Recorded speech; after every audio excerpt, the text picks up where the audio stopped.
Hello everyone, and welcome back to the channel. Today I am happy to inform you that I received something in the mail. This company asked me to review this product. It's an ALFFAA 1500 watt pure sine wave inverter. So we're going to go ahead and open it up, see what's inside. We're going to go ahead and hook it up to a sealed lead acid battery. We're going to test all the ports. We're going to do some measurements. We might do a little bit of performance testing to see if this thing can handle high wattage applications. And I'll let you know if I think it's a good thing or not. So let's go and see what it's all about. All right, so let's open it up and see what's in here. Okay. Oops, sorry, hit the camera. All right, so it looks like it comes with a simple instruction manual. Operating instructions, some attention. Do not put this in a humid environment. Operating temperatures. Make sure and use airflow. Don't use around gasoline. It also has some safety warnings and then some after service. And then it has product specifications, but they're kind of missing the P in product. So it's product specification. But anyway, so the output power is 1500 watts. The output frequency is 60 hertz. The peak power is 1700 watts. So that's nice to see that that they're putting that right on here. You're not assuming that you can double it. So it's not. You don't want to put 3000 watts on this inverter because it'll probably fail pretty quick. Yeah, see, AC overload protection is 1800 watts. It has also the weight and the battery over voltage protection, which is 15.5. And it also has battery low voltage protection, so that's 10 volts. So that's that. There's nothing on the back. All right, let's go ahead and get this out of here. All right, it's got some pretty good packaging. It's not going to bounce around in the box. And it looks like it's just the inverter. There's no wiring. There's no cables that come with it. Made out of aluminum. Feels pretty good. On this side, you got your positive and negative DC terminals, and then a couple of fans. And then on this side, you got a couple of displays that we'll see once we turn it on, and a couple of AC plugs, an on-off switch, and a couple of USB plugs that are rated for 2.1 amps each. So we'll test those and see how they work also. All right, so let's go ahead and get this all hooked up, start testing. All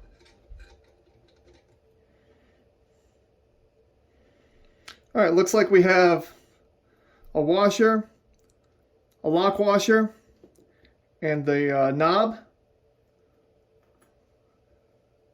Let's go ahead and connect the negative.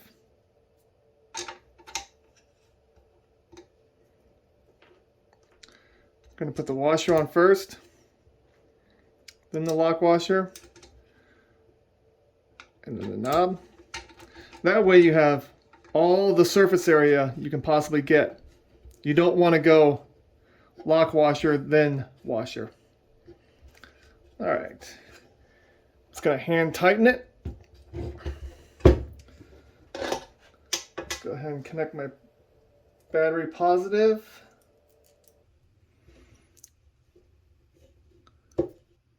Okay, it looks like the display shows that the voltage is 108 volts AC, which it says that it's rated for 110. So we'll see if that moves anywhere once we plug something in. And that my battery is at 13.2. Actually, between 13.1 and 13.2. So let's go ahead and check that with a multimeter to make sure that's correct. Okay, as you can see, it says 13.1. And our battery is at 13.03. So seems, let's try that again. Yeah, 13.03 is what the multimeter is reading right from the battery. And this is reading 13.1. So that's relatively close, but I would much rather use a multimeter when you're wanting to know the exact voltage of your battery. Okay, the first thing that we're going to test is the USB ports to make sure that they are actually 2.1 amp output. What we're going to use is this little meter right here.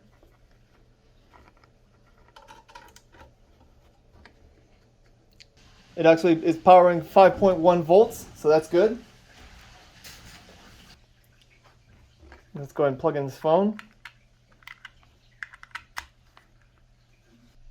Okay, this phone is only showing 0.5 amps. So we'll try something different. Okay, this time we're going to try this battery bank right here. Display shows 1.25 amps at 5 volts. Let's go ahead and try the other outlet. 1.3 amps. And this battery is not full, but I'm only being able to pull a 1.25 amps, 1.26 amps from this.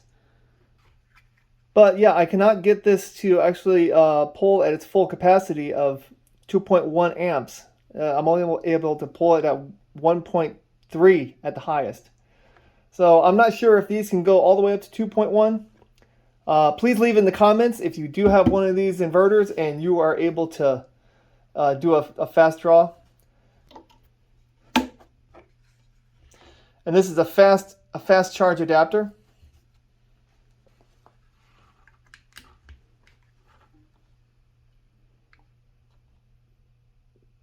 There we go. See, the fast charge adapter, it's pulling at 2.1 amps. That's what these should be pulling at, but these are only pulling about 1.3 at the highest. So I don't know. I know that these probably aren't highly used by everyone. It's usually the AC. They're going to be a little bit slower than what's actually labeled on here. They're probably only 1.3 amp adapters. All right, well, let's get to the main event. Let's do some AC stuff. Unfortunately, I do not have an oscilloscope, so I cannot accurately test if this inverter is pure sine wave.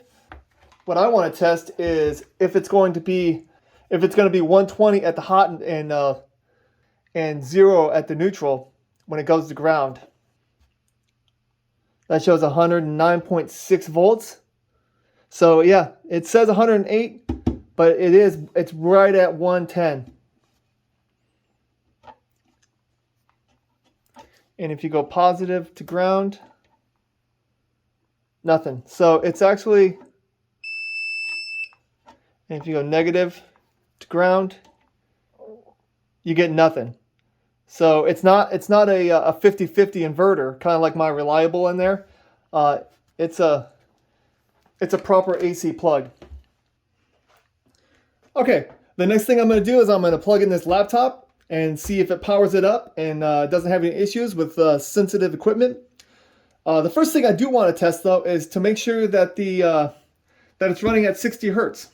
So let's go ahead and plug that in.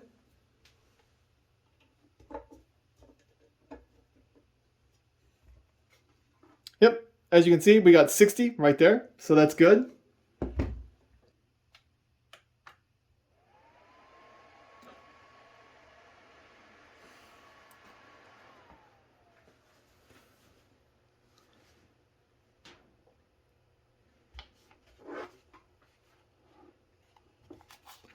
There is absolutely no buzzing coming from the power adapter. Okay. And just like it should, it loads up this laptop just fine. I don't see any issues. There's no buzzing or there's no sound at all. It's just It's just running it just like it should. So I would say that this is definitely a pass when it comes to sensitive equipment. All right, your standard heat gun. This is the tested and true way of reviewing and testing an inverter. It seems like every inverter review that I see, they use a heat gun. So let's try it out. This heat gun is 1200 watts. So this 1500 watt inverter should pull it off on high with no problem. First, I'm going to try it on low, and we'll see what it shows for amperage down here, and we'll test that against the amperage on these cords. So let's go ahead and turn the heat gun on low. That should be approximately 600 watts. All right, it shows, well, it looks like the voltage jumped up. It's now 111, which is good. And that it's pulling almost 4 amps of AC electricity. From the battery, it's pulling 43 amps.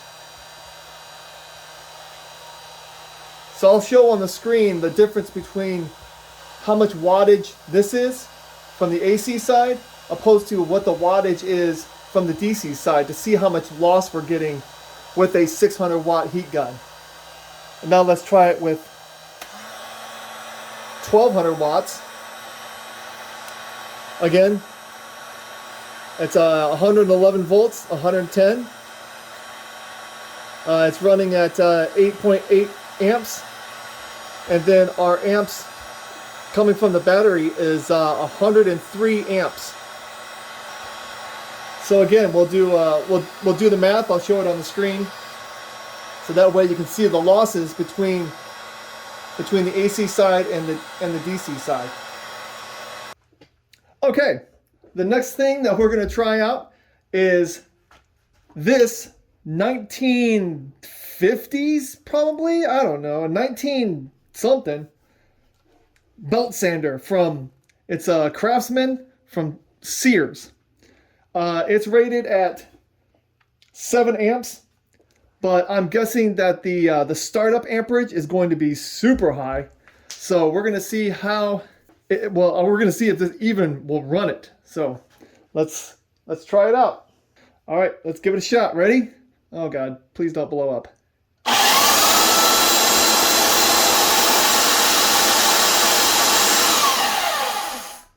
All right, that ran that with absolutely no problems whatsoever.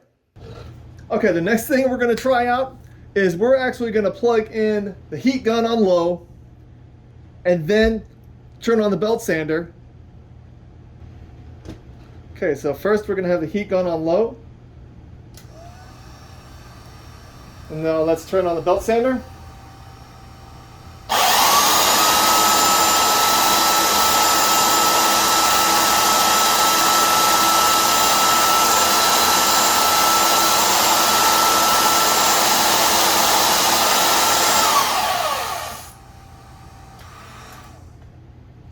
Okay, it ran that just fine. And we were pulling, what, about 105 amps from the battery. Let's go ahead and run the heat gun on high and then try to turn this thing on. This thing maxes out at, what, 1700 watts, and I think it completely peaks at 18. Yeah, so the peak power is 1700 watts. And the overload protection is 1800 watts. So we're going to be probably around 2000 watts running through here. So this thing should protect itself by turning off. We'll go ahead and monitor it just to see what happens. So, okay, ready? Heat gun on high. We're pulling 103 amps from the battery. It's showing about 9 amps at 108 volts. So let's go ahead and turn on this belt sander.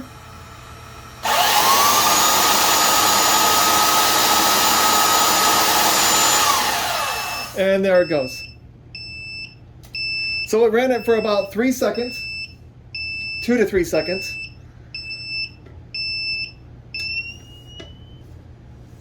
And then it went into protection mode, which that's exactly what it should do. So that's actually really good. Let's go ahead and turn it back on.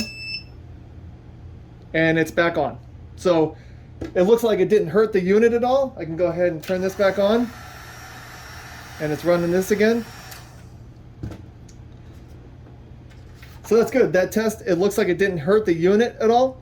It just protected itself because it had too much equipment trying to be powered.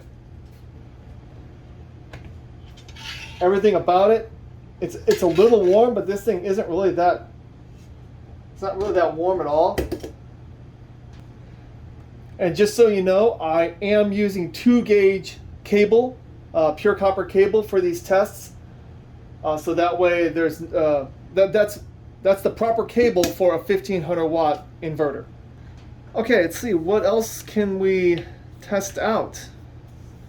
How about we just plug in some random stuff and see what all it can do.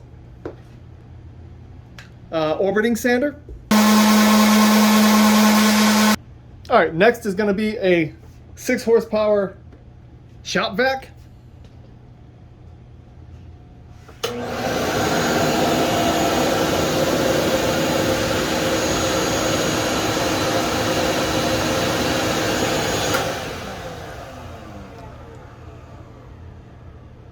All right, ran it just fine.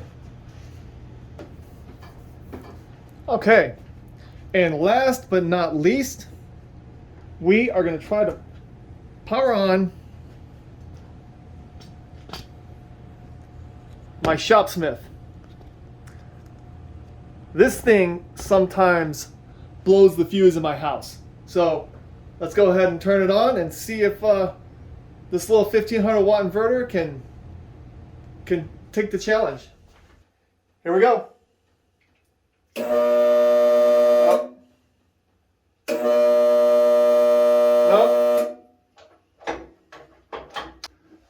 There's just not enough oomph in that little inverter to power up this Shopsmith. And let me go ahead and show you what it does when I plug it into the wall.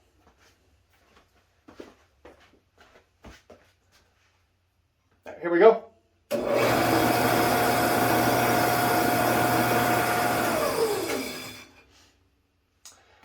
All right, well, there you have it. This little 1500-watt sine wave inverter from ALFFAA.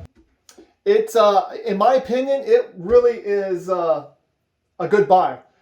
This inverter is a little bit on the inexpensive side, but the build quality is good.